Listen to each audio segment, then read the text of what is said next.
So what was everybody's, I'm going to say not most epic, but your favorite part of the trip? What was one thing that stood out around everything else?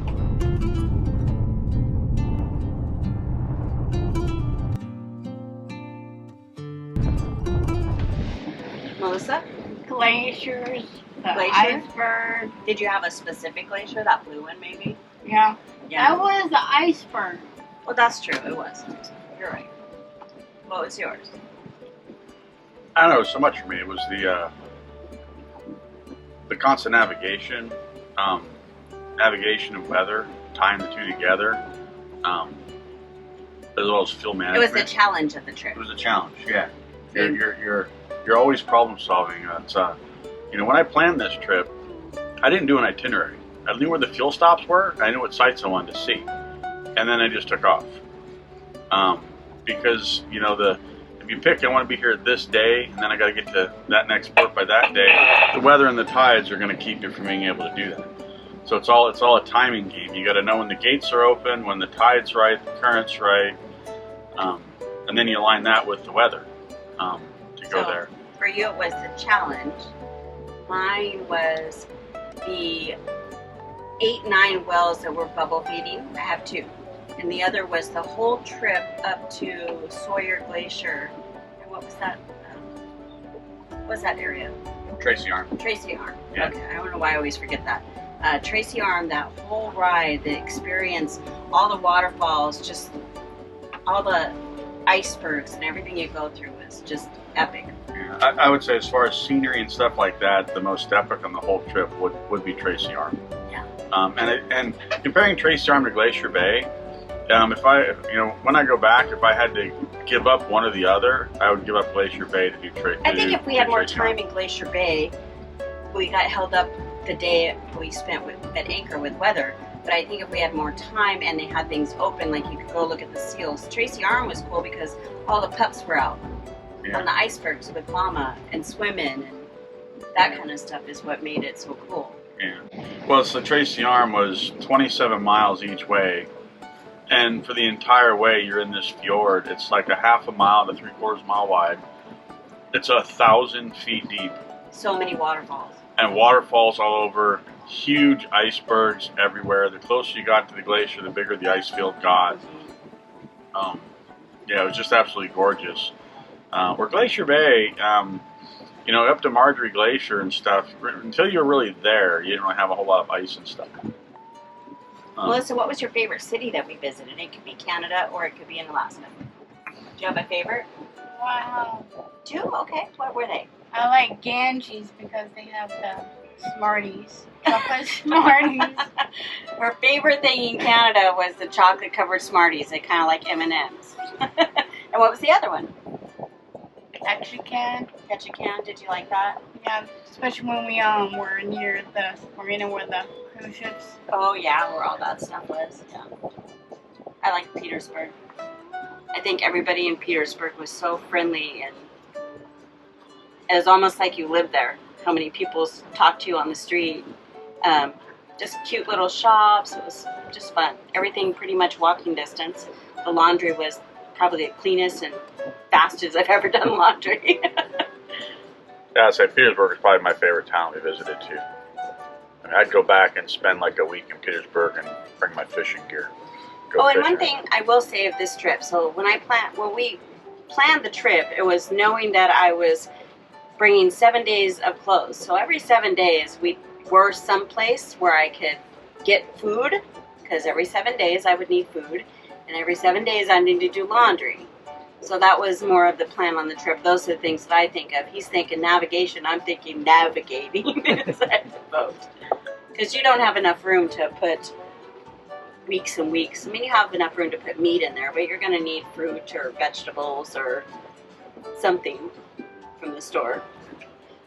Yeah, the other thing was, as I was planning not to have to mace right overboard and hit sand pump outs, and that plan went right out the window. We found that we did that mostly. Yeah, it's actually once we pretty much left San Juan's, we hit one pump out at Ketchikan, and that's because the vent on my sand tank got clogged, and we filled the tank up super fast trying to troubleshoot what was going on before we fixed it. After that, yeah, I don't think we never really did. No, after that, we never hit a pump. Instead, it was we would macerate overboard every opportunity we had. Whenever we're 3 miles offshore, empty the tank, right? Because in Petersburg, for example, there's no pump out. I mean, I asked the harbor master, and he was like, "No, there's nothing around here to do that." He's like, "There was an emergency number you could call if you hauled your boat out, that they would come and pump you out for like a minimum of like a couple $100." And I was like, "It's ridiculous."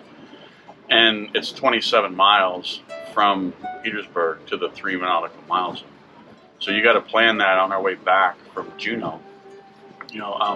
As soon as we got close to that 3 nautical mile zone, it was empty the tank. I would say that was probably the trickiest spot, is planning the days that we were in Petersburg to how long it would take us to get back out where we could dump. Because there's, 3 or 4 days, and you're already a couple days on it. So managing that with 3 people has probably been. And keep in mind, weather may hold you up a day or two. So it's every opportunity we took, we were macerating overboard offshore. And our doggy's favorite part was the cookie lady. Janet was a cookie lady. Every time they see her, cookie lady. She always had a box of treats for dogs. Oh, see? He says, "Where is the cookie lady?" I'd say probably the most impressive waterway I saw was Seymour Narrows. Going through Seymour, it's slack. That waterway is almost a half a mile wide, and that current can get up to 13 knots during the day. And we go through Deception Pass all the time, and Seymour's was just massive, absolutely freaking massive.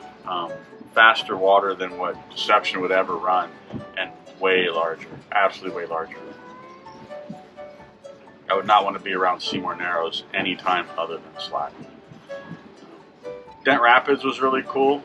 We came back to Dent Rapids, and you hit 3 of the rapids. You hit Dent, Gillard Passage, and Ucolta. We were heading southbound, so it's super simple to time that, because when you go through Dent, it's at or near slack, and then it lined you up for the perfect timing for Gillard and Ucolta. And we did that at 7 knots. I just slow boated through the whole thing. It was really pretty. Tons of boat traffic. In fact, we anchored waiting to go through there, and they say if you find yourself alone going through Dent, you've timed it wrong. And several hours before, we were pretty alone. And once we started motoring towards there, close to slack, all of a sudden there was tons of boat traffic every which way going through Dent, Gillard, and Ucolta. But that was actually really, really cool. I'd say the most, not the most desolate, but the most isolated. Inside Passage of BC is very isolated. When you get to Shearwater to Prince Rupert, there's not a lot in between. And then again, when you're up in Alaska, when you're in between the big cities, in between Petersburg and Ketchikan to Petersburg, Petersburg to Juneau, Juneau to Hoonah, there's not a lot in between. There was times especially Wrangell Narrows. Yeah, there was times we would go hours and not see another boat, and the bodies of water we were in were huge. Did you notice on the way up that we saw less boats than coming back? Coming back, we saw quite a few. Because everybody was headed up. Yeah. Because the time of year that we went, which Yeah. I thought it was great. Yes, we probably missed out on some sunshine in Alaska, but it really was a beautiful travel. We did pouring down rain when we were stopped at docks. The rain was interesting. So in June, it's a lot of overcast, a lot of rain and stuff, and we knew that. But when the sun comes out, so does the wind, and the wind brings the waves. So most of our travel days were fairly flat. A lot of glossy water we covered. The pouring down rain and that kind of stuff was always at a dock. We didn't have a whole lot of rain and stuff underway. It was mostly clouds, overcast, partly sunny, and then we were cruising. Nice week. Quite awake for going slow. She's looking at that guy right there. We're only doing just under 5 knots right now. We are on our way to Roach for the night, going back into U.S. waters. Yeah, crossing the border today, back into the U.S. of A. So we're going to take a couple days off at Roach and then head home because the weather is coming in. Yeah, the wind comes in. We'll do tonight at Roach, and tomorrow it's supposed to be windy. And I don't want any part of that. Like 20 plus knot, 18 knot winds.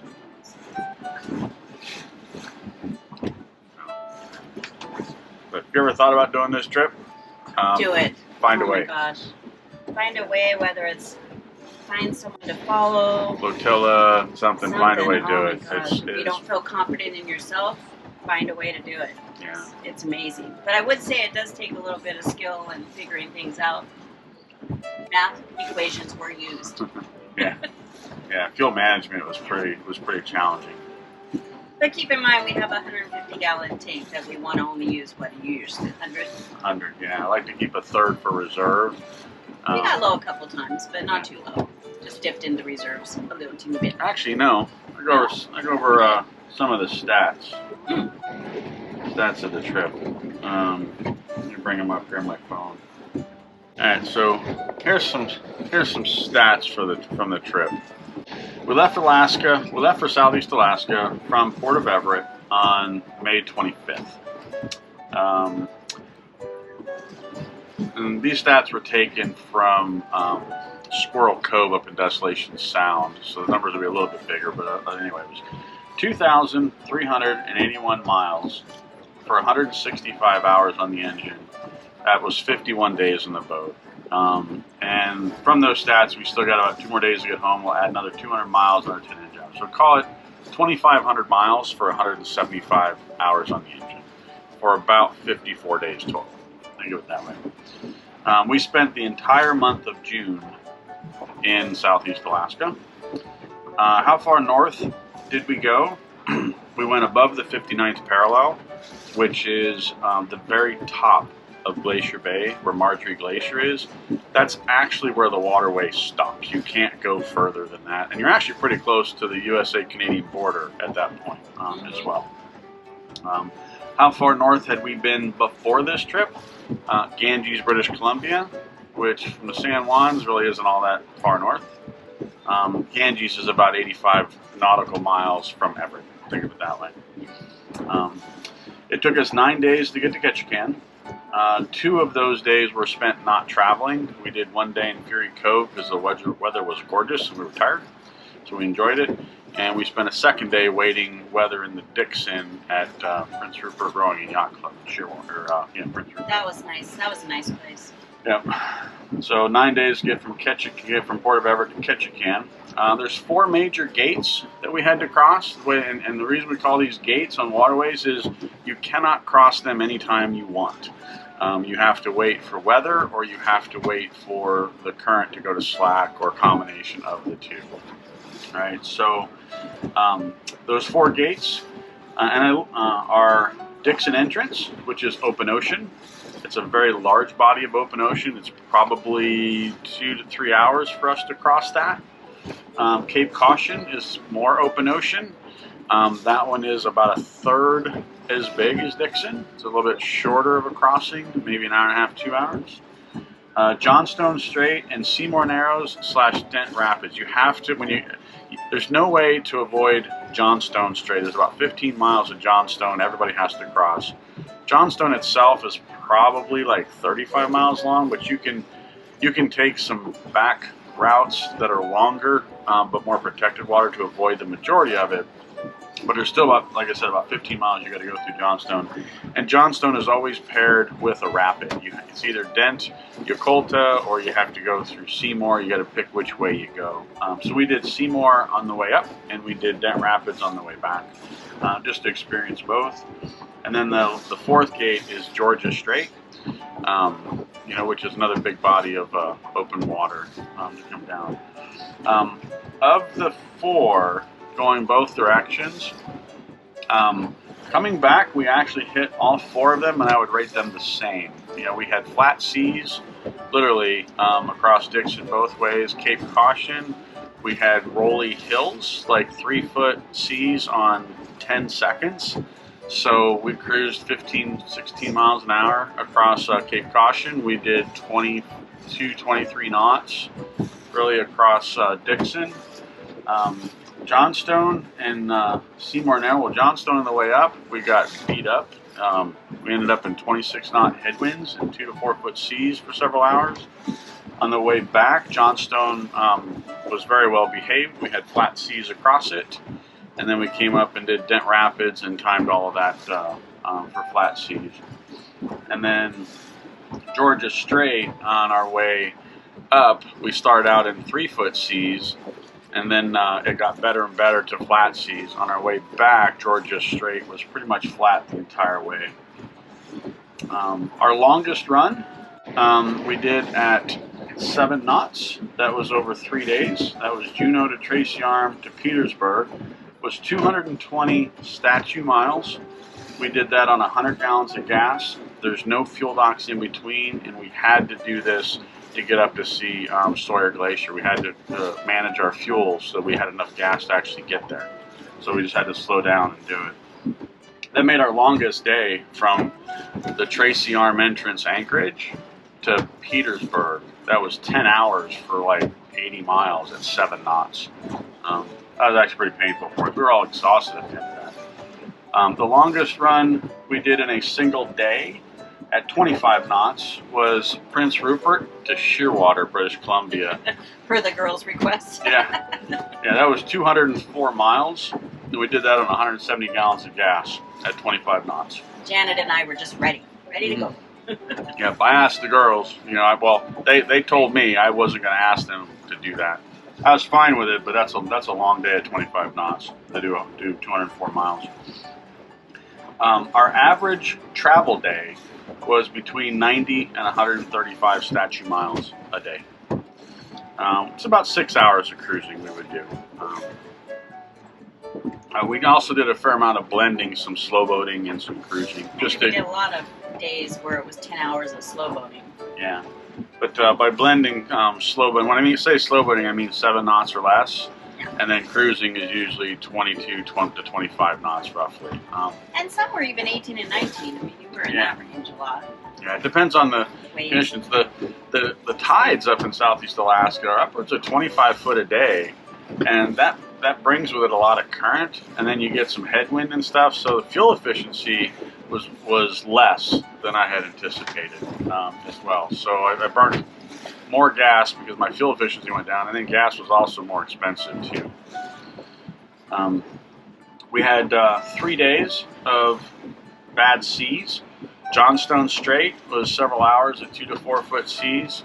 We had Clarence Strait in Ketchikan. That was about 12 miles worth, an hour and a half. We spent in a solid 3 foot sea state. The weather forecast said 1 foot on 3 seconds, and I think it was 3 foot on 1 second. I think they had it backwards. And then the third day would have been Glacier Bay, and we were already anchored in Blue Mouse Cove, so we just sheltered in place as the wind blew all around us. And up through Glacier Bay, it was very limited visibility and nasty sea state, and we just waited that day out. Overall, we did 9 nights at anchor, and then an additional 2 afternoons we spent at anchor waiting on the current, waiting for a gate. Get up close, drop the anchor, wait for the current to slow down, and then lift the anchor a few hours later and then go through. So engine maintenance, I did change the oil filter, and both fuel filters on Channel Surfing. I did ours in Juneau. I shut the dock with us in the water, and then I did lemon drops when we were in Shearwater, just to get us by. Obviously, once we return to home port, then we'll do the full 100-hour service on the whole engine. That'll include spark plugs, thermostats, the lower gear oil, water pump, that kind of stuff. So I'd say that the tides, the currents, inaccurate forecasts, constantly changing weather, and I'm not kidding about constantly changing weather. I mean, but if you didn't like the weather, wait 20 minutes. You'd go from rain to sun to wind to no wind, all in the course of the same day. Well, and the fact that windy and some of the other things weren't always accurate on what the size of the waves would be and how many seconds apart. Yeah. And also keep in mind too, I mean, we're traveling 100 miles a day. right? The weather where you start is different than where you end. You know. So anyway, between the tides, currents, inactive forecasts, constantly changing weather, mechanical issues, we did have some things break along the way, all provided for daily challenges. That just made it interesting. Yeah. The fuel, water, and waste management was what I would say was challenging as well, right? Managing your fuel to get where you want to get to, managing your water, right? Because not every place had water as well. So managing our fresh water on the boat was pretty important. And then waste management I talked about with the holding tank, with when to pump overboard. You know, you can't do it. You have to do it when you can, not when you need to. Electrical, surprisingly enough, that was the easiest to maintain. You know, we did several times. We were 2 days at anchor, never had an issue with electrical. We always had enough power. Lemon Drop, you know, is mainly a factory stock 2019 R27 outboard.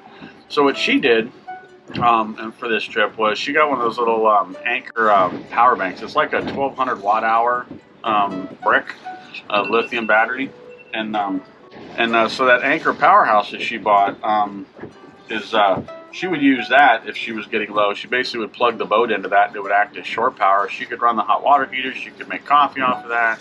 And when she was underway, she just used the car charge with a little 12-volt adapter because it charges slow. And that way, when we're running underway, that would charge the battery. Because we have a lot of run time, a lot of engine run time if you're running the boat for six hours a day.